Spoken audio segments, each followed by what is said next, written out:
Hello everyone, my name is Aria, and today, I want to share a personal story about learning English, a journey that changed my life in ways I could never have imagined. It's not just about learning a language. It's about overcoming fear, embracing challenges, and discovering strength within yourself.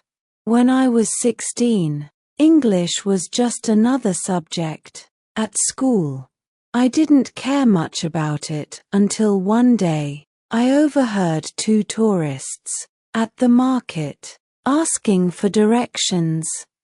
They seemed lost, frustrated even, and none of the people around could help them. I wanted to step in and assist, but I froze. The words were there in my mind, but I couldn't say them. That moment haunted me. It wasn't just embarrassment. It was a realization. I wanted to connect with the world, and English was the bridge. So I decided to take it seriously. I bought a second-hand English grammar book and started watching movies with subtitles. At first, it felt like a mountain I couldn't climb. The rules of grammar were confusing. The pronunciation felt impossible. And every time I tried to speak, I felt like an imposter. One of my classmates once laughed at me when I mispronounced the word focus, turning it into something inappropriate. That laughter echoed in my mind for weeks, making me afraid to speak again. But deep down, I knew that giving up wasn't an option. I decided to turn my fear into fuel. I started practicing in front of a mirror every night. I would mimic the characters from movies, trying to copy their expressions and accents.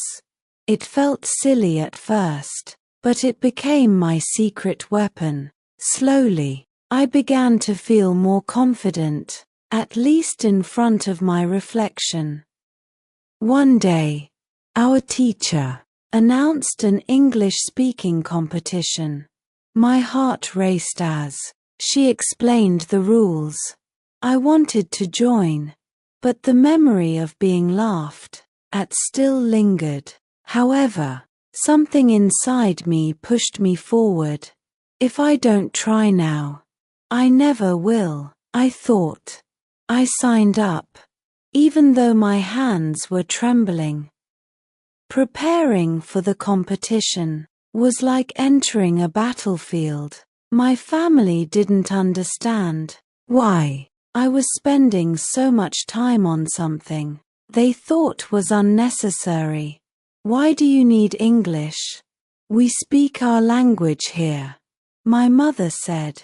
My little brother would tease me, mimicking my broken English with exaggerated gestures. It hurt, but I kept going. I practiced late into the night, recording my voice and listening to it over and over, cringing at every mistake, but determined to improve. The day of the competition arrived. Standing on stage, I could feel my knees shaking. As I began to speak, I stumbled over the first sentence. A few people in the audience whispered, and my cheeks burned with embarrassment. But then, I looked at one of the judges. She was nodding, as if encouraging me to keep going. I took a deep breath and continued. By the end of my speech, the whispers had turned into applause. I didn't win, but I walked off that stage feeling like a victor. From that day, my journey took a new turn. I started speaking English whenever I could. I'd strike up conversations with tourists, even if it was just to ask where they were from. Some of them were patient and kind, but others seemed annoyed by my mistakes. There was one man who corrected me harshly, saying, "Your grammar is terrible. Why even bother?" His words stung, but they also fueled my determination. I began to seek out every opportunity to improve. I joined an online forum for English learners and connected with people from around the world. One of them, a girl named Mia from Brazil, became my language partner. We would practice speaking over video calls, laughing at each other's mistakes, and celebrating small victories. She taught me to embrace imperfection and enjoy the process. But the biggest challenge came when I applied for a part-time job at a local cafe frequented by tourists. During the interview, the manager asked if I could handle speaking English with customers. I hesitated but said yes. On my first day, a group of foreign visitors came in. I froze for a moment, but then I remembered all the hours I had spent practicing. I greeted them with a smile and took their order. It wasn't perfect, but they understood me, and that was enough. At the end of their meal, one of them said, "Your English is good. Keep it up." Those words felt like a trophy. Over time, I started to notice real progress. I could watch movies without subtitles and understand most of the dialogue. I could read books in English and even write short stories. But the journey wasn't without setbacks. There were days when I felt stuck, like I wasn't improving at all. I'd get frustrated and think about giving up. But every time I felt that way, I'd remember why. I started to connect, to communicate, to grow. One of the most rewarding moments came a year later.